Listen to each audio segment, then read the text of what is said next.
Good mo good lunch po sa lahat. Magandang tanghali po sa lahat.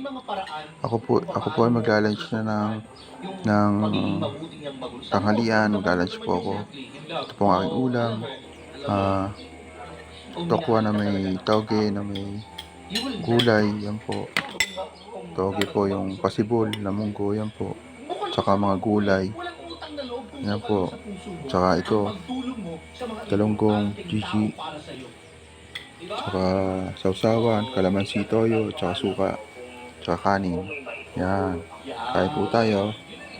Sarap po yan. Yan. Ito, masarap to. May margarine pa yan. Doon na tayo magkakaproblema. Kasi kapag humihingi sila, hindi ka nagbabayad, masama kang tao. Sarap. Diba? Ganun pa naman tayo. Gumawa ka ng isang daan mabuti. Mabuti ka.